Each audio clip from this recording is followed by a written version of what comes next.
So the last topic we're going to cover in regression is called model selection. And in the model selection, we will start with an example that what does this mean? Say you have y and 4 x variables, x1, x2, x3, and x4. Now this is what we call a full model. In a full model, you write the usual regression equation.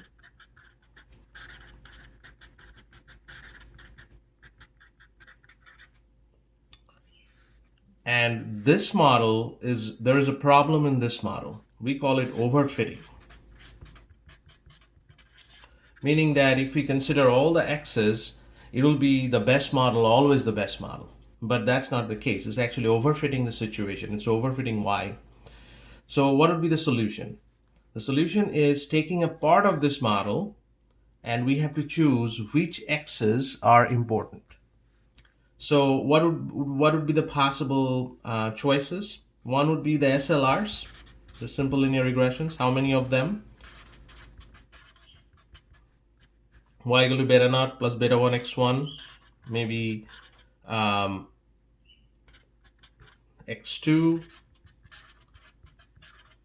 x3.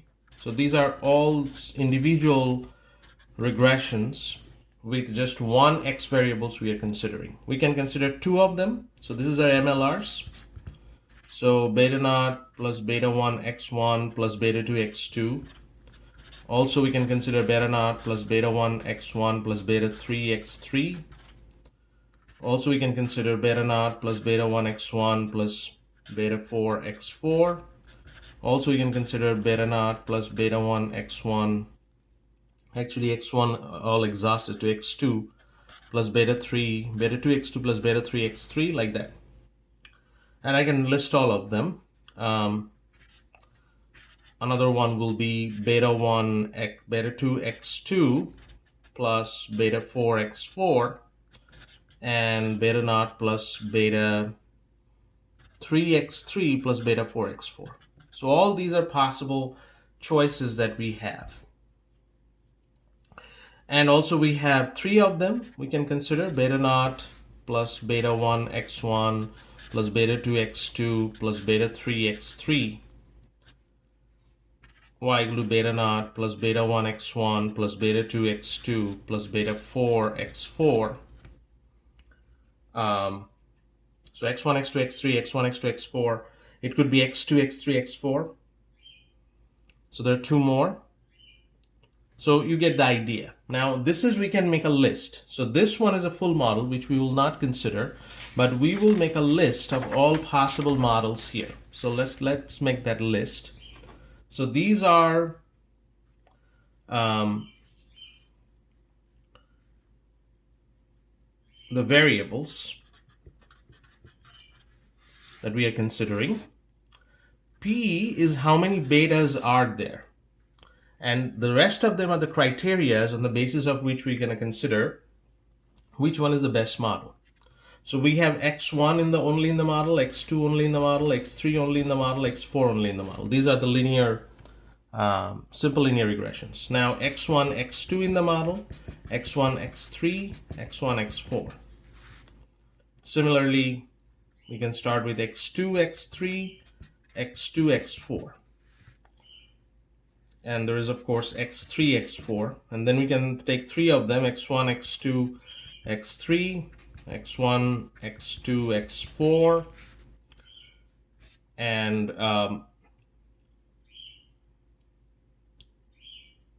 x1, x3, x4, and x2, x3, x4. So these are all possible models that I'm writing here.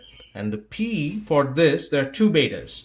Beta 0, so if I come back to this one, there are two betas here. So the P will be 2 here. For all of them will be 2. For this will be 3. And for this will be 4. There is a reason I'm creating this column. We will see later. There are three different criteria we're going to consult here. One is called adjusted R-square. So we're going to write all the adjusted R-square for all these models.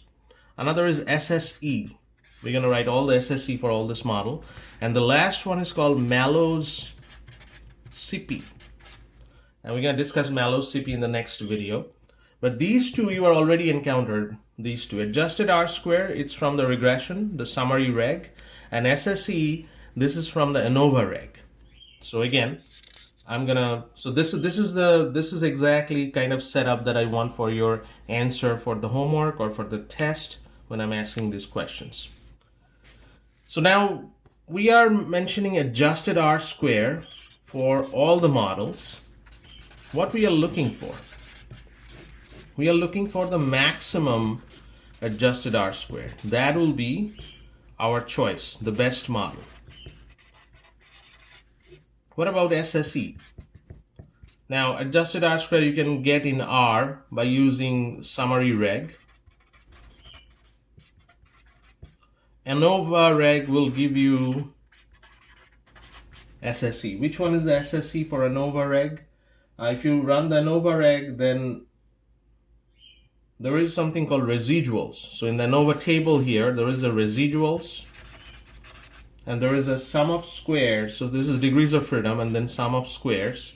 This value right here, sum of squares according to residuals, that's the SSE. SSE, we want the minimum. The minimum SSE will be our best model. So the model which has the maximum adjusted R-square and minimum SSE, that's what we're going to choose as the best model. But the most powerful is CP. We're going to discuss that in the next video, because we will look in the CP first and then we're going to go back to these two. So that's pretty much the idea of the model selection. There may not be one best model, maybe multiple best models, maybe two best models, but both of them are important. So this is what we're going to do for, so essentially code-wise there is nothing new. You have to run regression for each one of them. So this is one regression, so 1, 2, 3, 4, 5, 6, 7, 8, 9, 10, 11, 12, 13, 14. For four variables here, you have to run 14 regressions in total. And then you have to fill out these boxes, and sometimes you don't need to fill out all these boxes because you know that what are the two best models. You can write those down. But that's pretty much the idea. I'm going to discuss Mallows CP, the last criteria, in the next video. All right.